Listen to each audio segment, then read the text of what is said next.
Have you heard what the Russian private military company Wagner Group has been doing in the Central African Republic? Well, within no time, it has done what the Western and UN troops could not in decades. In less than a year of its deployment to the Central African Republic, the Russian mercenary Wagner Group has turned the tables. And this has made the Western world quite jealous. That's why we are seeing extensive propaganda being carried out against the Wagner Group. In some cases, the Western media portrays the Wagner Group as the modern form of colonial power. Well, that's the audacity because the Western media never thought about what the Western troops have been doing in African nations for decades. You see, the Wagner Group is hitting right where it hurts the most, and the Western neo-colonial countries cannot hide their discomfort. But what has the Wagner Group done that has created such shockwaves, winning hearts in Africa? Let's find out.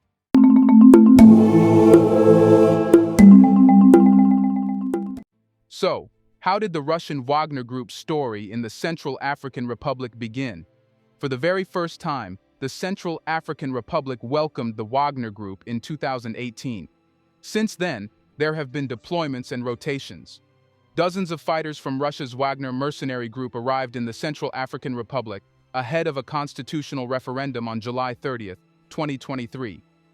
Following a brief mutiny in Russia, led by Wagner's founder Yevgeny Prigozhin, in June, hundreds of Wagner Group fighters left KAR, sparking concerns about the future of Wagner's military and commercial activities in various countries, including KAR. The government had initially claimed that the movement of fighters was part of a routine rotation of forces rather than a complete withdrawal. It was said that every year there's a rotation. Some leave and others arrive with logistics, and they regularly do this at all levels, including military and administrative assistance. Since gaining independence in 1960, the Central African Republic has struggled to achieve stability, with deeper chaos ensuing in 2013, when then-President François Bozize was ousted, triggering additional conflict among various armed groups controlling vast territories. Faustin Archange Touadéra, the current president elected in 2016 and re-elected in 2020, sought Russian assistance to combat rebel groups. He was actively campaigning for the constitutional referendum, which, if approved, could have eliminated a two-term presidential limit, potentially allowing him to run again. The proposal for this rule change was put forth by his allies in May of the previous year, arguing that presidential term limits were uncommon in many neighboring countries. This sparked protests from critics and opposition parties in 2023, as they opposed the reform that would have permitted Touadéra to run for a third term in 2025. Russia had initially deployed security contractors to the Central African Republic in 2018, and subsequently increased support, sending over 1,500 fighters, including instructors and soldiers collaborating with the country's army. Some of these soldiers were part of Touadéra's security detail and were frequently seen with him. But what has the Wagner Group been doing? Well, that's when you have to be cautious before you decide whether they are doing any good or harm in Africa. There are conflicting views on that. However, for Africans, they are heroes, and that's why the Wagner mercenaries have won hearts. Yet, opposite accounts also exist. The Washington Post portrayed a bleak scenario, stating that since Russia's notorious Wagner Group mercenaries arrived 5 years ago, they have deeply entrenched themselves in the security operations and economy of this impoverished yet resource-rich nation. Despite operating with some autonomy from Moscow, the group played a significant role in expanding Russian influence across Africa. But the question is, why don't Western media talk that way about the Western troops who have been in African countries for decades? They had come to fight terrorism, but except that, they have been doing everything. After the suspicious plane crash claimed the life of Wagner boss Yevgeny Prigozhin, the Western media suggested that the Russian government was now taking direct control over the more than 1,000 mercenaries present here. During an interview from the presidential palace, President Faustin Archange Touadéra affirmed that Russian fighters would continue operating in his country per the agreement with Moscow. Their role is crucial during this difficult moment, as the Central African Republic grapples with rebel groups attacking soldiers and civilians in rural areas. Touadéra emphasized, "It has always been the Russian government with which we contracted," noting that his security detail includes Wagner fighters in khaki uniforms stationed outside his office. In a visit to Bangui, Russian Deputy Defense Minister Yunusbek Yevkurov and Major General Andrei Avaryanov of the Russian Military Intelligence Agency, the GRU, informed Tuadera and other top officials that the Russian presence would persist but now fall under the command of the Russian Defense Ministry. Confirming the meeting, the president stated, "We have state-to-state relations with Russia, so it is normal that the vice minister visited us in the context of our security relationship." Fidele Guanjica, an advisor to Tuadera, asserted that if the fighters resist obeying Russia's defense ministry, they will have no choice but to depart. Russia sent them and armed them, Guanjica added, and Russia will decide when Wagner leaves. Although the Central African Republic has historically been Wagner's primary outpost on the continent, the group has operated in at least 4 other African countries and expressed interest in several more, causing growing concern in Western capitals. Yevkurov and Averyanov's tour of Africa also included stops in Mali, where Wagner has a significant presence, and Burkina Faso, where Wagner leaders had previously offered their services. According to a Western official, the purpose of the trip was to convey a clear message. Prigozhin's extensive empire is now under government control. Despite these developments, the Wagner Group's presence in the region seems largely unchanged. Recently, Wagner mercenaries, clad in camouflage, ski masks, and bandanas, were spotted around town shopping for groceries, dining at a food court in Bangui's newest mall, and bargaining for backpacks at a market. Some of these individuals had guns slung across their backs, navigating the city in tan-colored pickup trucks, often in pairs or larger groups. But the important thing is that wherever they go, they are loved and welcomed by the public. This is something different because we never saw Africans doing this with other Western troops like that of France, the US, or the United Nations. Well, it's because the people know the earlier ones were there for exploitation, but the Wagner Group is really there for help. Yet the West cannot fathom that. Western officials and analysts spread the propaganda that the operations at Wagner's businesses in the country are no more than having gold mines, timber concessions, and liquor enterprises. Yet the people of the Central African Republic say otherwise. They love and praise the Wagner Group, while the West focuses only on finding faults. It's because the West has been kicked off, and Wagner Group has been commissioned in its place. Therefore, the West's focus naturally lies on Wagner's strong propaganda machine rather than its successes. Despite facing criticism, both government officials and many residents credit Wagner with restoring security across vast regions of the country and ensuring safety in Bangui, which was under threat from armed insurgency in 2020. People in the Central African Republic are heard thanking Russians for their safety, saying they all need security. At a Russian Orthodox church on the outskirts of Bangui, Monsignor Regis St. Clair Voyamawa shared that he joined the Moscow Patriarchate last year due to its strong conservative values and Russia's long history in the Central African Republic. He pointed out that this history dates back decades to when the Soviet Union sent teachers, business executives, and cultural envoys to the African continent. Voyamawa added with a smile that the Russians came as partners, not colonizers. Although he cautioned against mixing politics and security with religion, he happily acknowledged the current peace, saying, "Now there is peace, and we have time to pray." In an interview, President Touadera mentioned that Russia was not the Central African Republic's first choice. However, when he assumed power in 2016 and faced a situation where insurgents controlled 90% of the country, a United Nations arms embargo posed a challenge. This embargo was imposed in 2013 after a rebel force overthrew the government. Touadera explained that lacking the means to equip their forces, it was the Russians who graciously agreed to help, rather than France or the United States. The initial provision of weapons in 2018 was followed by the dispatch of Russian instructors to train the army in weapon usage. It later became apparent that these instructors were Wagner mercenaries, and their numbers increased in 2020 when rebels threatened to topple the government in Bangui. Government officials credited Wagner fighters for saving the city. Touadera also mentioned openness to security assistance from Washington and other countries, stating, "If the United States wanted to send help, we would take it. But that's not to say it would be a replacement for Russia." Danielle Darlin, former chief judge of CAR's Constitutional Court, initially believed the Russian fighters were there to secure the country. However, she later noticed Russian involvement in its politics. Darlan recounted a meeting with a Russian embassy official who sought her assistance in keeping Tuadera in power beyond his term. Upon declining, she was removed from her position 7 months later by presidential decree, leading to a referendum abolishing term limits.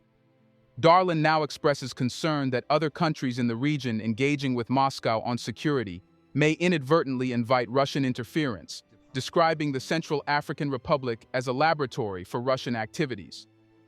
A spokesman for the Russian embassy in Kar denied the meeting, stating the embassy never had instructions to discuss Central African domestic affairs.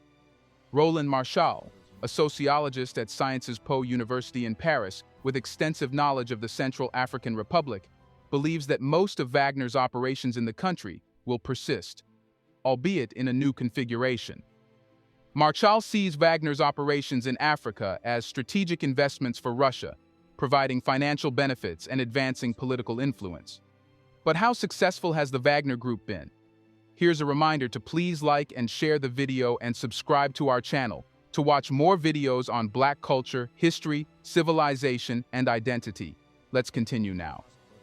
The Central African Republic's conflict dynamics have undergone significant shifts in the last 2 years. Collaborating with Russian mercenary allies, the government has successfully ousted rebel groups from major towns and asserted control over substantial portions of the country. Despite these gains, armed groups remain active, especially in border areas. Tensions are escalating due to the approval of a new constitution, eliminating presidential term limits and allowing President Faustin Archange Touadera to extend his tenure. But something is noticeable. Wagner has done within a few years what the Western troops could not for decades. The president of the Central African Republic confessed that, before the Wagner, 80% of the country's territory was under rebels' control. But now, this has been reversed. This shows that a private military company has been more efficient in fighting rebels and terrorists in the Central African Republic than all the Western troops combined. But this tells something else. If this job could be carried out so easily, what have the Western troops been doing in other African countries for decades?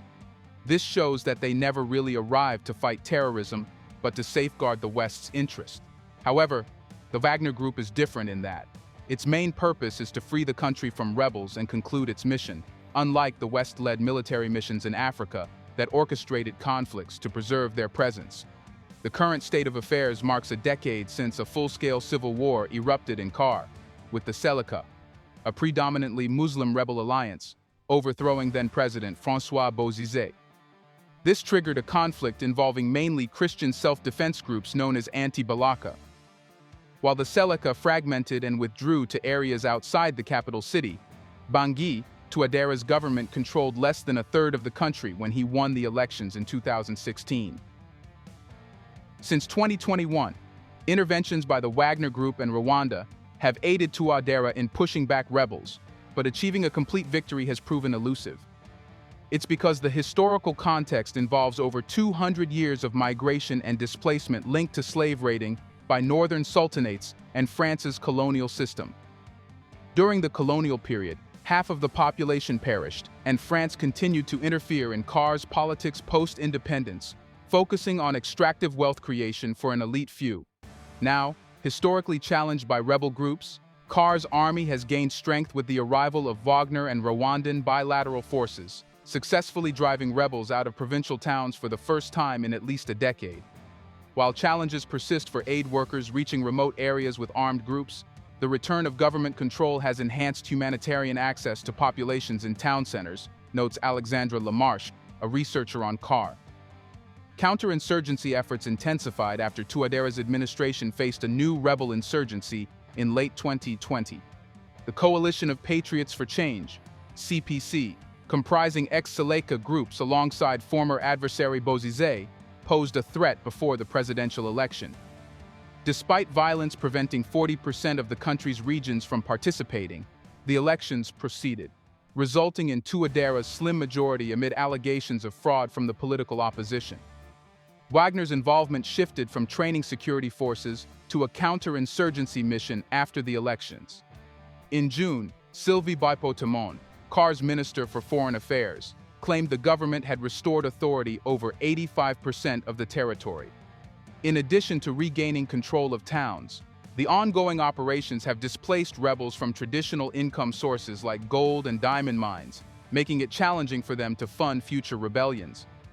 Support from patrons in Chad and Sudan has also diminished. But how is the West spreading propaganda against the Wagner Group? Well, the BBC comes first. It reported that nearly 200 Russian military instructors arrived in Car after President Faustin Archange Touadera sought assistance in addressing rebel groups in 2018. However, according to an investigative report by the Sentry, Wagner has exploited weak institutions and a vulnerable army to perfect a blueprint for state capture. Note that the Western media always focus on negativities, spreading only news that is against the Wagner Group. Therefore, it quoted Natalia Dukan, a senior investigator at the Sentry, who explained, "We've seen them focus on 4 pillars: political, economic, information, disinformation, and propaganda, and the military." She highlighted Wagner's infiltration and compromise of these sectors to advance their financial and economic interests, particularly in the mining sector. Dukan added that the mercenaries are conducting a campaign of terror, leading to widespread human rights abuses, including extrajudicial killings, torture, and rape. The UK has recently designated the network as a terrorist group, while the US labeled it a significant transnational criminal organization. However, for many Central Africans, the situation is viewed as more complex after a decade of civil war. They say that Central Africans are very happy because the Russians are here today, and on the security front, well, there is peace. There is peace in the Central African Republic. The people of the Central African Republic said, "It's been 5 years now that we live in peace, without war." You see, recently, there has been a noticeable rise in pro-Russia sentiment across West and Central Africa, regions that have experienced 8 military coups since 2020.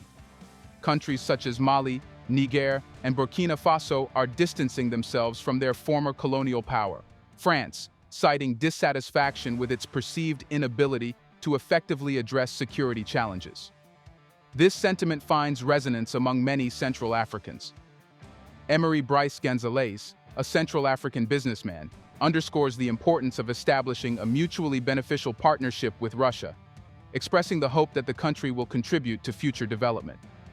Gonzalez points out the divergence between Russian and French policies in Africa, stating, "If Russia adopts the same policy as France in Africa, that won't work." The town of Bambari, located about 400 kilometers northeast of Bangui and the capital of the Ouaka region, serves as a compelling illustration of the changing security landscape. Once under rebel control just 2 years ago, Bambari now shows signs of improvement. Despite lingering challenges, the relative peace has allowed residents like 15-year-old Giovanni Renemea to envision a brighter future after escaping recruitment into armed groups. While the intervention of Wagner troops remains controversial, some, including Victor Bissacoin, the governor of Ouaka, credit them with restoring normalcy. Bissacoin acknowledges the Wagner forces' role in helping regain control over much of the country within 2 years. President Touadera defends Wagner's presence, emphasizing its positive impact on security. However, critics, like former Prime Minister Martin Ziegele, express concerns about the unchecked influence of the Wagner Group in various sectors, labeling them a criminal group. So, what is Wagner Group's future in the Central African Republic and Africa in general? It's obvious that the Wagner Group has been successful so far, and it has been only a few years since its deployment. That's when even the Western experts have to confess how effective the Wagner Group has been and what it can achieve if it is given more time. The Central African Republic offers valuable insights into how Russia manages its relations with African nations, with the presence of the Wagner Group being just one tool in the Kremlin's arsenal. By offering the Wagner Group, Russia is winning allies, spreading the notion that Russia is the country that can offer security. For decades, African countries have been hosting Western troops that were meant to fight terrorism. However, the opposite happened, and terrorist activities multiplied, leading to the expelling of Western troops from countries like Mali, Burkina Faso, and Niger. During all this time, the Western countries made profits, but no media house talked about that. But now, it's being spread that the Wagner Group wants only one thing: influencing local governments or power holders to secure business deals and access natural resources, strategic locations, and trade corridors. Well, this acts as a smoking gun, showing that it's what the Western troops did in Africa. But no matter what's said, African countries like the Central African Republic know how effective the Wagner Group is. But talking about Wagner's future in Africa, there are two scenarios. The first scenario predicts the group's withdrawal from Africa, similar to its exit from Ukraine. However, this seems highly improbable, though a less drastic rebranding option cannot be ruled out. The main reason is the deep reliance of Russia's African clients on their contractor bodyguards. Since the Wagner Group offers security that no other country or private military company can, it becomes a key element. The second scenario is the more plausible outcome, which is the ongoing presence of Wagner's extensive network in Africa, which has yielded significant strategic and financial gains for Putin. Over time, Wagner has surpassed other military contractors, diversifying into economic and political realms following Kremlin directives. President Putin is unlikely to risk losing control over these African assets, especially amid Russia's current international isolation. The absence of Europe in the African security landscape is a strategic advantage the Kremlin is unlikely to surrender. The leverage provided by the dual threats of illegal migration and terrorism makes it likely that Russia will enhance its military presence, potentially deploying instructors directly from the armed forces. While this could be the preferred scenario for the Russian Defense Ministry, sticking with the proven option of Wagner appears more likely at present for African nations as well. What do you think? Is the Wagner Group better than the Western troops, like that of France, the US, and the UN, who literally did nothing to fight terrorism? Isn't it true that the real fight against terrorism will begin now, after the Wagner Group's arrival? In the comment section right below, let us know your thoughts on whether more African countries should hire the Wagner mercenaries. Do you want to watch more videos like this one? If yes, subscribe to our channel and press the bell icon next to it. We have decided to bring videos on something nobody talks about: the Black culture, civilization, history, and evidence about how glorious Blacks have been. Thanks for watching, and until the next video, stay tuned.